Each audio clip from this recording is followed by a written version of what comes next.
En 1842, la France vient tout juste de terminer la construction du bâtiment juste derrière moi, l'église de la Madeleine. Pas mal, hein, c'est français. Bon, fortement inspiré des Grecs et des Romains, mais quand même. On a de la symétrie, des colonnes gigantesques, un fronton triangulaire, et les proportions sont harmonieuses et vraiment pensées pour la beauté. Et ce qui est génial, c'est que quand on regarde, on ressent directement l'ordre, l'équilibre et la grandeur. En gros, tout est fait pour être beau et impressionnant. Parce qu'à ce moment-là, en fait, l'Antiquité s'est considérée comme le modèle suprême de civilisation en Europe. Donc les États, les rois, les élites vont utiliser ces codes pour dire notre pouvoir est ancien, stable et légitime. À ce moment-là, construire du beau et de l'impressionnant, ça fait partie du rôle de l'État. Et ce style architectural, on l'appelle le néoclassicisme.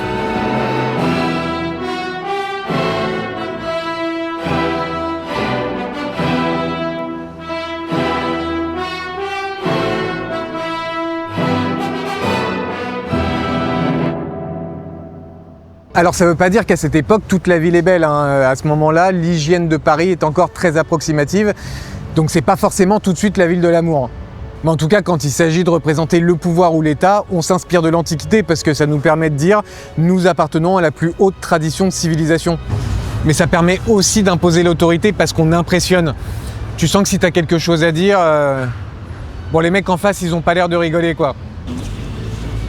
Et justement, en parlant d'eux, celui qui a commandé la construction de la Madeleine presque 100 ans plus tôt, c'est ce mec-là, Louis XV. Et là, sur la place royale, il est justement représenté comme un empereur romain. Donc à cette époque, on pousse le truc à fond. Le pouvoir français se présente comme l'héritier symbolique de la civilisation romaine. Et vous voyez, je parlais du fait qu'on cherche à impressionner et à glorifier le pouvoir. Bah, si on lit la plaque qu'il y a sur le socle, c'est littéralement écrit « À Louis XV, le meilleur des rois, qui par la douceur de son gouvernement fait le bonheur des peuples ». Imaginez aujourd'hui une statue à Emmanuel, le meilleur des présidents, qui par la douceur de son gouvernement fait le bonheur des peuples. Bon, on trouverait l'initiative un petit peu bizarre, mais à l'époque, c'était normal. Dès qu'il s'agit de représenter le pouvoir, la religion ou l'État, la France fait du beau et de l'impressionnant. Et la France va continuer sur cette lancée parce que pendant une grande partie de l'histoire moderne, la beauté remplit une fonction. Ça sert à montrer en fait la puissance et la stabilité d'un État. En gros, on est la France, donc déconnez pas avec nous. Bon, c'est pas exactement ce qu'il voulait dire, mais vous m'avez compris. On est en 1900, donc 58 ans après la construction de la Madeleine. Celle du pont Alexandre III vient de s'achever. Et ici, chaque lampe, chaque détail, chaque sculpture est pensée pour impressionner. Et à cette époque, le style qui domine, c'est le style Beaux-Arts. On prend les bases du néoclassicisme, mais on met plus de sculptures, plus de dorures, on est beaucoup plus spectaculaire. Le but, c'est plus juste de dire qu'on est les héritiers de Rome, mais c'est de chercher à impressionner le monde. Ce style monumental, qui est enseigné à l'école des Beaux-Arts, va donc s'imposer sous un nom, le style Beaux-Arts. À pas confondre avec le compositeur de musique classique, évidemment. Je crois que je vais arrêter de faire des vannes, parce que autant parfois ça passe, mais la plupart du temps, c'est gênant pour tout le monde. Moi y compris, hein.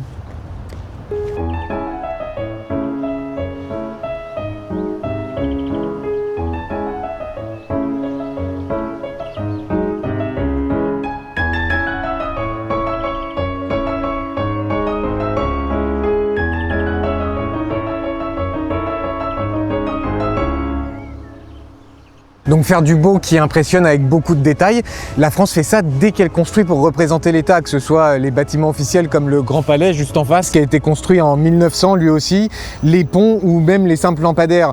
En fait, on y met des courbes, on les rend imposants et surtout, on y met énormément de détails et d'ornements. Retenez bien ça, ornements, parce que c'est super important pour la suite. Mais alors, par quoi est-ce que la France est passée pour qu'aujourd'hui, elle décide d'adopter ce style ? Alors là, la transition est un peu brutale parce qu'on passe d'un pont qui a été construit comme un monument à presque un objet de design. En fait, on est sur une autre philosophie esthétique. On est sur une philosophie contemporaine au design minimaliste. Avant, on décorait la structure. Aujourd'hui, le décor, c'est la structure. Mais alors, pourquoi est-ce qu'on fait plus comme à l'époque des Beaux-Arts ? Pourquoi est-ce qu'on a abandonné l'architecture monumentale ? Là, je sais ce que vous vous dites parce que je me suis dit la même chose. Si aujourd'hui on fait plus ça, c'est parce que tout est industrialisé, on n'a plus le temps, plus les moyens, ce serait beaucoup trop long, etc. Bah, je veux bien, pourquoi pas, mais sans aller aussi loin que le pont Alexandre III. Ce lampadaire là, il a un style ancien, mais il est totalement industrialisé. Fabriqué et coulé en usine, il n'a pas été façonné à la main pendant 10 ans. Et pourtant, il est travaillé, il a des formes, des courbes, les fameux ornements, des petites couronnes sculptées. En fait, ce lampadaire, il dialogue avec le bâtiment. Il a été pensé pour s'intégrer dans un ensemble. Alors, pourquoi la France est passée de ça à ça? Alors là, encore une fois, on est sur un design moderne, design épuré, et on peut quand même y trouver une forme de beauté, mais quand on compare les deux, naturellement, on a tendance à préférer celui d'avant. Évidemment, celui-ci coûte certainement un peu plus cher, mais c'est pas impossible, et surtout, c'est pas hors de portée d'un pays comme la France. Donc la France sait encore produire ce genre d'objet, c'est pas impossible techniquement, c'est pas totalement hors de prix. Alors d'où vient ce changement ?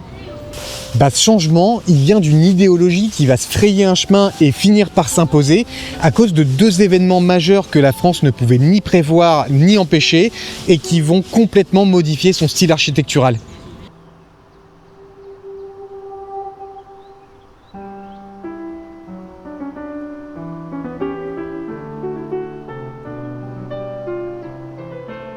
Alors d'abord, il faut que je vous présente l'idéologie d'un certain Adolf Loos, un architecte autrichien qui a développé ses idées à Vienne. Et je vous préviens tout de suite, a priori, vous n'allez pas trop l'aimer. La maison juste derrière moi, là, c'est d'ailleurs la seule œuvre qu'il ait faite en France. Elle a été construite en 1926, donc on est 26 ans après la construction du Grand Palais et du pont Alexandre III qu'on vient juste de voir. Mais là, d'un coup, on est sur un autre style d'architecture. Autour de 1910, il publie Ornements et crimes.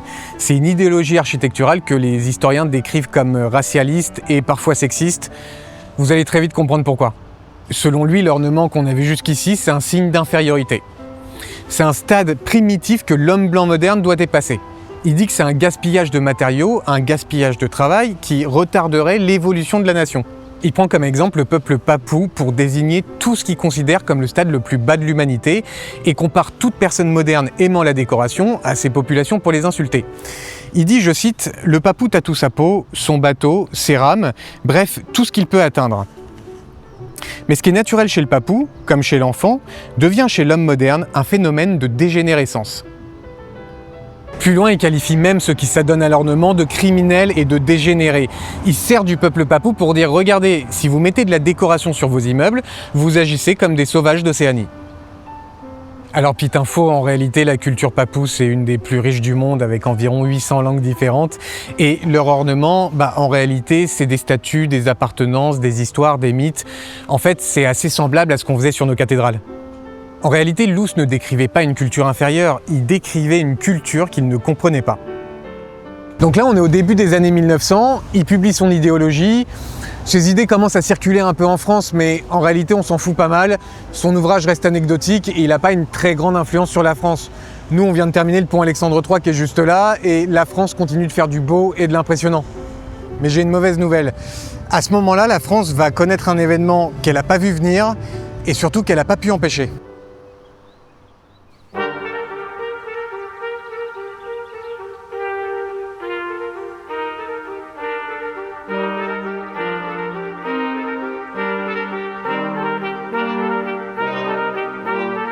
En 1914, la Première Guerre mondiale éclate, l'Empire allemand déclare la guerre à la France et envahit la Belgique pour contourner nos défenses.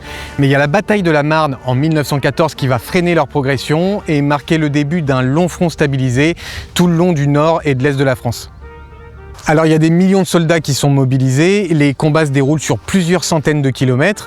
C'est un des conflits les plus meurtriers de l'histoire, 1,39 million de soldats qui perdent la vie, environ 3 millions de blessés sur l'ensemble du conflit. Et au niveau des civils, entre les incendies, les pénuries et les bombardements, il y a aussi des millions de victimes. Parce que oui, l'artillerie lourde finit par devenir l'arme dominante. Chaque jour, il y a des centaines de milliers d'obus qui tombent sur la France. Résultat, en 1918, l'Allemagne est vaincue, mais la France est défigurée. Dans le nord-est, des villes entières sont en ruine, et la ville de Reims, par exemple, est détruite à 80%. Alors le reste de la France est resté intact, mais ça n'empêche que dans le nord-est, il faut reconstruire, rebâtir des villes entières, reloger des centaines de milliers de familles. Il faut que ça se fasse rapidement. Vous la voyez venir, là, l'idéologie d'Adolf Loos pour reconstruire vite sans perdre de temps sur la beauté ? Eh ben non. Et justement, ce dont on va parler, c'est un super exemple pour montrer que c'est pas parce qu'on doit reconstruire vite et moins cher qu'on est forcément obligé d'abandonner la beauté. On est en 1918, la France est défigurée à cause de la guerre, mais elle va trouver un compromis. Oui, on va reconstruire vite et moins cher, oui, on va simplifier les formes, mais non, la France ne va pas renoncer à la beauté. Si là je filme à Reims, c'est pas pour rien, c'est parce que ce compromis, il nous mène à un nouveau style architectural dont cette ville détruite à 80% était un véritable laboratoire, j'ai nommé l'Art déco.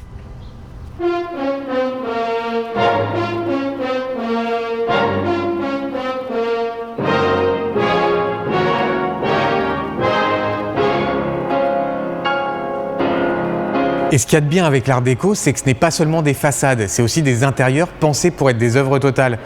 Là, je suis dans la bibliothèque Carnegie et bizarrement, d'un coup, ça donne très envie d'étudier.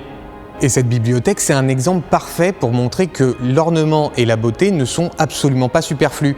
Ça impacte directement notre rapport à l'espace. Parce qu'à ce moment-là, on ne conçoit pas encore un lieu uniquement pour sa fonction. On voit bien plus loin. Et cette atmosphère, on la retrouve rarement dans les bibliothèques modernes. Ici, chaque détail a été pensé, que ce soit les luminaires, la mosaïque, le mobilier. Tout est cohérent et ça crée quelque chose qu'on ressent. On a envie de s'y asseoir et de rester parce que c'est un lieu qui a été conçu pour donner envie d'y être.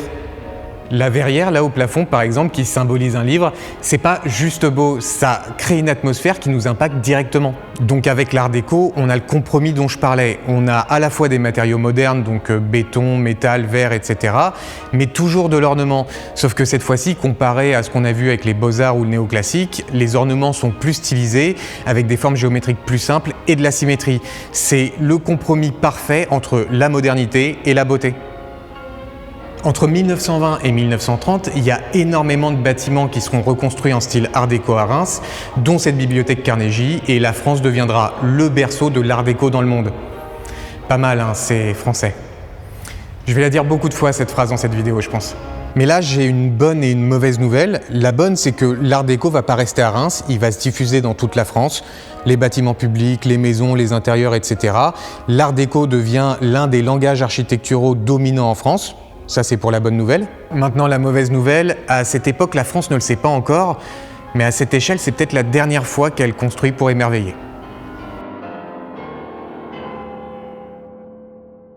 En 1939, ça recommence. La France rentre en guerre contre l'Allemagne nazie, sauf que cette fois-ci, c'est toute la France qui va être touchée. Alors là, l'Allemagne nous refait le même coup qu'en 1914, il repasse par la Belgique, mais cette fois-ci avec une autre stratégie, la guerre éclair Blitzkrieg. En fait, ils utilisent des blindés rapides là où les Français ne les attendent pas. Donc le maréchal Pétain signe l'armistice, officiellement c'est pour éviter le pire, mais en réalité le régime de Vichy collabore avec l'occupant allemand. En 1940, la France est coupée en deux, une zone occupée au nord et une zone libre au sud. Mais en novembre 1942, l'Allemagne envahit aussi le sud, et là, toute la France est occupée par l'Allemagne nazie. Le problème, c'est que déjà, entre mai et juin 40, quand l'Allemagne envahit la France, il y a des combats, des bombardements et des destructions. Mais à partir de 40, la France est un territoire occupé. Donc nos alliés, notamment les États-Unis et le Royaume-Uni, bombardent nos ports, nos gares, nos usines et toutes les bases allemandes installées en France. Sans parler des bombardements massifs qui sont avant et après le débarquement en 44. Quand la guerre se termine, la France est en ruine, plus de 460 000 bâtiments détruits, des villes entières qui sont rasées, il faut reloger des centaines de milliers de personnes, donc il faut reconstruire. Encore. Sauf que cette fois-ci, c'est l'urgence absolue. Sauf que pour reconstruire vite, il nous faut une nouvelle manière de construire.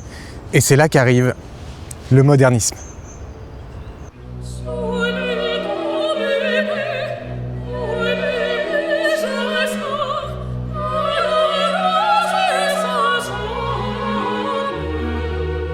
On est à la fin des années 40, l'idéologie d'Adolf Loos commence à se diffuser dans les cercles modernistes. Mais c'est un autre architecte dont vous connaissez tous le nom qui va lui donner une portée beaucoup plus grande. Cet architecte, il s'inspire beaucoup de l'idéologie d'Adolf Loos. Il a d'ailleurs republié Ornements et Crimes dans sa propre revue. Cet architecte, c'est Le Corbusier. Et Le Corbusier va pas juste reprendre Loos, il va radicaliser l'idée que l'architecture doit être fonctionnelle et débarrasser de l'ornement superflu. Là où Loos écrivait des essais, Le Corbusier va construire et surtout il va influencer les institutions, l'enseignement et la manière dont on pense la ville. Donc à ce moment-là, les thèses anti-ornement entrent massivement dans le débat architectural français. Ce que le modernisme propose sont des formes simples, l'absence d'ornement, la standardisation et la préfabrication. Donc des façades sans décor, des formes répétitives et standardisées, et des matériaux qui sont laissés bruts. Le truc, c'est que ces principes, ils répondent exactement aux besoins du ministère de la Reconstruction, qui veut reloger vite, à grande échelle et surtout à bas coût. Donc là, l'idéologie de Loos devient quand même très très pratique. Et Le Corbusier dit cette phrase, « La maison est une machine à habiter ». Donc tout ce qui compte, c'est la fonction. Elle n'est pas là pour être décorative. À partir de là, l'ornement n'est plus seulement inutile, il est idéologiquement rejeté. Après la guerre, Le Corbusier reçoit de grandes commandes publiques, ses principes deviennent des références dans l'enseignement architectural et influencent directement la façon dont la France dessine ses quartiers. Sur les 20 années qui vont suivre, on ne cherche plus à produire de la beauté, on cherche à produire du logement en masse. C'est la fin progressive de l'artisanat au profit de 3 mots, répétition, béton, vitesse. Alors le paysage urbain devient le même partout, les styles locaux qui différenciaient chaque ville commencent à disparaître et partout en France, les villes commencent à se ressembler. Alors oui, la France devient plus efficace, mais elle commence aussi à perdre ce qui la rendait unique. Après, on pourrait croire que ce changement s'explique surtout par l'urgence et le manque de moyens. Mais non, parce que le changement ne va pas s'arrêter là, il va même s'accentuer quand la France va découvrir quelque chose de nouveau. L'architecture ne sert plus seulement à loger, elle commence aussi à influencer le comportement des gens. Et ce serait intéressant de développer ça autour de 3 axes qui seraient habiter, circuler, consommer.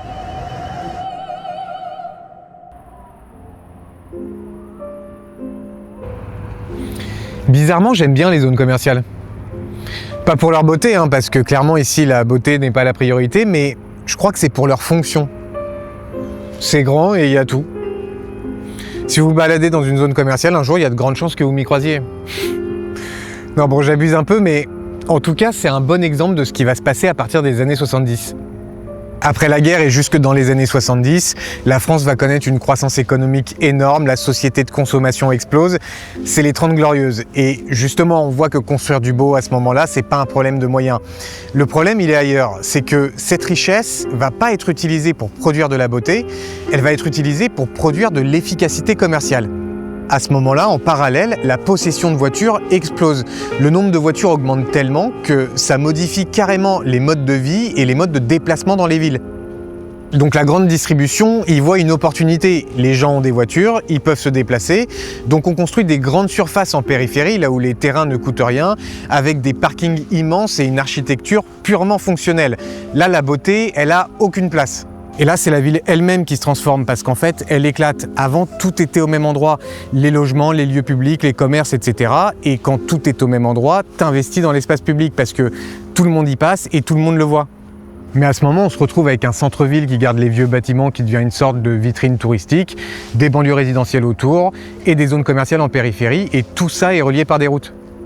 Sauf que quand chaque lieu n'a plus qu'une seule fonction, on ne le conçoit que pour cette fonction. Un parking n'a pas besoin d'être beau et une rocade n'a pas besoin d'être belle non plus.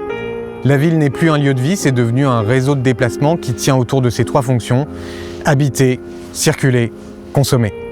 Alors ça ne veut pas dire que le modernisme doit être moche. On l'a vu, le modernisme peut être beau, mais clairement on a perdu quelque chose, une certaine forme d'art, de beauté, et surtout on a perdu ces fameux ornements. Mais il y a une question, l'une des plus importantes, à laquelle on n'a toujours pas répondu. Depuis le début de cette vidéo, on parle de beauté architecturale. Mais qu'est-ce qui fait que notre cerveau, quand on regarde une façade Beaux-Arts ou néoclassique, se dit « Waouh, c'est beau », alors que quand on regarde un parking ou un bâtiment moderne, là, on ne ressent pas grand-chose. Je me suis renseigné et pour comprendre, il faut aller là où notre cerveau a été façonné pendant des millions d'années.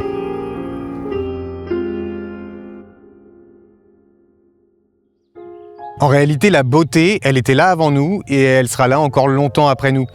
Dans les années 2000, on s'est rendu compte que le cerveau humain était naturellement attiré par les motifs fractals, donc les motifs qui se répètent.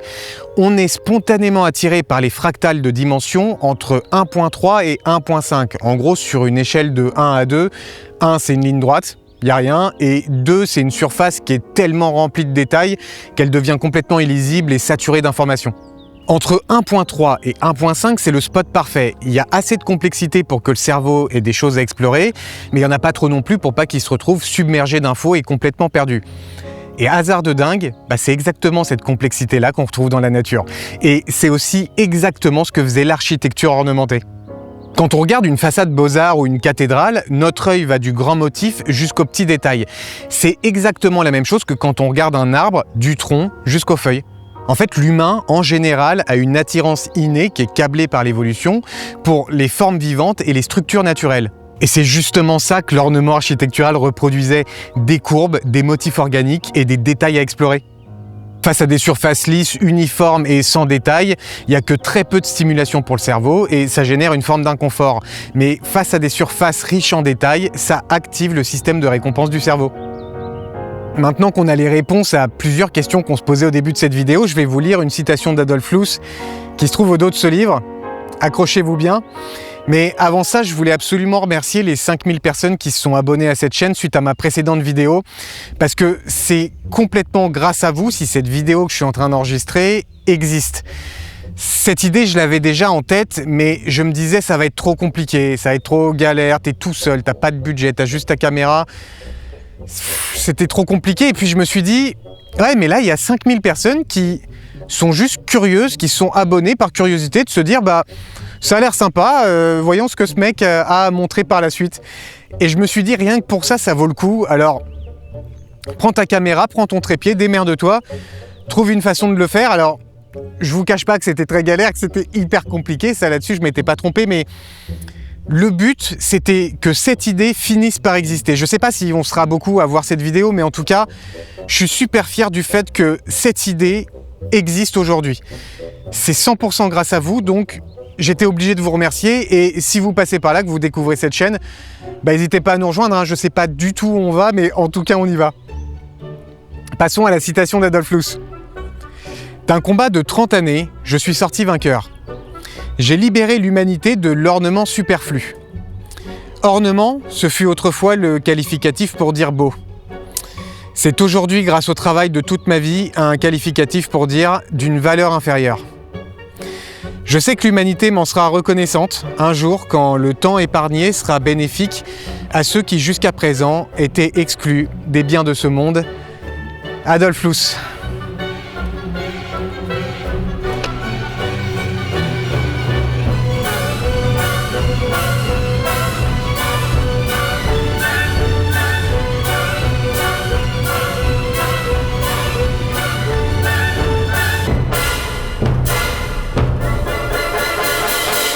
Encore une fois, on est sur un design moderne,